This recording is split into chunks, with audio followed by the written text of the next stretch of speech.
Lyric at the Civic Center concludes its summer season. One final show. It is In the Heights. It's the Tony Award winner from back in 2008. It's on tour. We're lucky enough to have it here Tuesday through Saturday. Of course, the man behind Hamilton, Lin-Manuel Miranda, was the creator of In the Heights as well. We caught up with Keith and Greer. They tell us about the show and about their backgrounds as performers. Coffee, whole milk, very sweet, little bit of cinnamon. Aw, just like my abuela used to do. That's what all the ladies say, that I remind them of their grandma. The obvious question. Keith the beef. That's the obvious question. When you see that, it's like, okay, there's a story there. I know, and these guys are calling me Beef now and Keith now, so that's funny. There's not a story there. It's just like growing up, people would call me Keith, like just hey Keith, what's up, And then I remember when Instagram started, I was like, oh, I need a name. I was like, Keith the Beef, and I was like, that's it. It wasn't really more. It rhymed, I guess is what. But I love it now. Does it annoy you that you had to go with duh versus duh on Twitter? Well, someone already took DA on Twitter because I was late to Twitter. But that guy is funny. That guy is an Atlanta record executive, the DA on Twitter. And so I get stuff on Instagram being like, hey, come see my show, Keith the Beat. And I'm like, definitely. Sure. I'm like, that sounds great. They send me stuff like music and stuff. It's great. Who would have thought that would open doors, right? Yeah, man. I'm very connected into the Atlanta hip hop scene. All right. In the Heights, just played in Austin. Am I right about that? Yes. Yeah. How'd it go? Fabulous. It was great. Yeah. Yeah. Austin was such a cool city. It was a really interesting place to play this show because I feel like it really hit home directly for a lot of people there, a lot of the Latin and Hispanic culture. We had some really, really involved shows that was really fun. And it was also smack in the middle of Texas, so there were also people that showed up that were like, what is this? Yeah, people that were new to it, people that were seasoned. I had a woman drive, she told me she drove from Jacksonville, Florida, because it was her daughter's birthday and it was her daughter's favorite show. That is not And a I day was trip. like, oh my God. So That's like there's yeah. 2, maybe 3 days. Right, exactly. Yeah, so there was always like a birthday. You probably got a lot of that. Like today's my birthday. It was great. It was a party. It is a show about a Latin community in Washington Heights, which is north of Harlem in Manhattan. And basically it's about just a day in a regular life of some really regular people that goes a little bit awry. And at the end of the day, we're just finding home, finding who we are, where we are is where we need to be. And, everything we're looking for can pretty much be found right in front of your face. Even though you think the grass is greener elsewhere, when it comes down to it, there's so much that you can do and so much you can be just in your community. Tell me about your roles. Yeah. I am for this production, the associate director, associate choreographer, dance captain, fight captain, and woman one. I think that's it. Woman one. Yeah, so Michael Balderrama and I have worked together a lot for the last almost 10 years. This is my 6th production of this show. I started doing it, I did the 2nd national tour as dance captain in swing, then at Westchester Broadway Theater, then I got to go to Brazil and Is that where you guys met on the 2nd national tour? No, we were friends beforehand. Oh, okay. But that was our first time being able to work together. And then I got to go to Brazil and set the original Broadway choreography for it, and was creative consultant as well. And then came back and did it at the Fulton, and then Austin, and now we're here. So I just keep getting one more hat with every production that I do. Very nice. So maybe I'll stage manage the next one as Yeah, well. perfect. Because why not? And your background within the Heights? So it's the complete opposite of Greer's. I never heard it, saw it.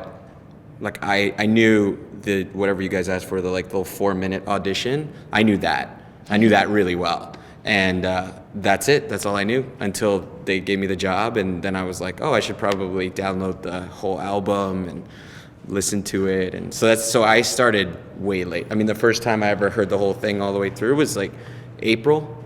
And then so, I did a lot of studying on my own. And then when we got to Austin, it was even, more intense there once I had music directors, choreographers. And so, it was like towards the last couple weeks of Austin where I started to feel like, oh, my mind can like be free to explore other pockets and deepen the work a bit more, because it was so fresh and just trying to get the horse under control was like the beginning of the process. Just sort of the 1, 2, 3 ABC was sort of, you know, the beginning of the process. So it's totally new for me. It was amazing. Like, it opened a world for me in terms of, like, you know, I like to compare this work to like breaking down like Shakespeare. That's sort of my background. And so like the thoughts, the phrases, because Shakespeare has a time, a structure, it's heightened language, but you're still communicating basic human emotions and interactions, and all this Lin-Manuel sort of rap and stuff.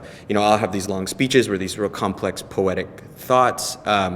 You know, you have stuff that foreshadows from the opening to the finale that you have to find a way to connect, you know, and it's about being communicative. So obviously diction, you know, and stuff helps. But yeah, and it's just like hit me, you know, where I was like, I would love living in this. It's never, ever, ever, ever boring. It's never like, I never feel complacent. I never feel comfortable. And that's fun. That's it. Like each time it's like the first time. I get violently nervous like every time, no matter how many times I've done it. We did a designer run yesterday and I just felt all the feelings when I hear that sort of engine starting, like the train is leaving the station and I'm like, I got to get in the conductor seat. You Is know? that a good feeling? Yeah. Great. Do you still get a little bit of nerves absolutely. or anxiety or energy? Yeah, I do. I teach a lot, and I always say if you don't get nervous before you go on for a show, no matter how many times you've done it, you should probably reevaluate what you're doing with your life. Just because I feel like that nervous energy is directly comparable to excitement and the thrill of getting to share the story with brand new people. It gets better and better and better with each time. Well, it forces you to like reinvestigate the work. You know, I can't be nervous about what's going to happen in the second act, or like how it's going to be, or how it's going to be received, who's in the audience, like in terms of, are they listening, are they really getting the little pieces? So you have to just start at one and then do the next thing and then move on to the next thing. For my track specifically, I can't get ahead of myself or behind myself. Yeah. You know, I have to lay right in the... And it's written in a way where you really get to discover that journey every single night. So Yeah. it's not something that you're like, oh, I'm going to make this choice now so that it ends in this particular way. You make that choice and then we'll see what happens. Yeah. Just because I always the say way like I it's written. open the door and pray. Like I just, because there's a lot of door opening for me, and I feel like I open the door and go, well, you know, let's see what happens. Super excited to get to share this particular story with such a great audience, or such a huge audience, great big. In Austin, it was really intimate, and that was exciting. You could see everybody's faces, you could see their reactions, and here it's going to be a lot more based on the feeling. We have people that are close to us, but we get to be a little bit bigger Yeah. with our movement, with our emotions, with our acting, even just with our focus. That's going to be a really exciting. Yeah, I've never adjustment. played a house this big in my life, so I'm looking forward to seeing how that feels and what that feels like. And I do a lot of direct addresses with the audience too, so I'm going to be looking right at them, like, and seeing what's going on with them. Yeah. Have either of you ever been to Oklahoma City before? I don't think so. I have. My sister spent a year at OU, and so I one day was like, hey, I'll come pick you. I was living in LA. I was like, I'll come pick you up. We'll drive down. I'm from San Antonio originally, Texas.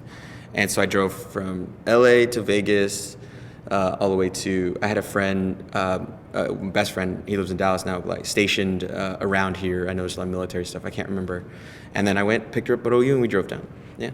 So that was probably the only time. Okay. Yeah. From San Antonio, from Knoxville, is that right? Yeah, Knoxville, Tennessee. What got you into the stage and theater? Or dance, perhaps? Yeah, it was dancing originally. I was 3. I looked cute in a leotard, and everybody takes ballet when you're a young girl in Tennessee. But you pursued it. I did. I wrote a little story about this, but basically I took my first ballet class and decided I was a professional dancer. So everybody in kindergarten would be asked, what do you want to be when you grow up? And I would get really confused and just say, well, I'm a dancer. I thought at 5 that I was a professional dancer What's your identity? because I took my kindergarten combo class with ballet That's way and ahead. I was like, if you'd ask me at 5, I'd be like, I'm going to be the linebacker for the Dallas Cowboys, or backup plan, play for the San Antonio Spurs. I don't know. Yeah, it was never. There not was into it. never an option for me. This was That's just cool. always it, which is cool. But that's a lot of pressure for like a teenager, you know. knowing what she wants to do and not Did you knowing go to how an to art do school it. or anything? No, I moved to New York right out of high school. Damn. Yeah. Juilliard? Yeah. So I was born and raised in San Antonio. I was doing like film and TV stuff outside of school since about like 7th grade because my mom was doing it. My parents are both arts teachers, band director and theater teacher, and my mom was doing like commercials and stuff, and I was like, oh, I want to do that. You make a little money. And so I started doing that about like 7th grade and did that through like high school. But I would just do like the school plays and stuff, nothing crazy, choir. I was trying to I did art school for 1 year and I just wasn't into it. I thought it was too soon to sort of commit to that. I was like, I still feel like I want to commit to it in college.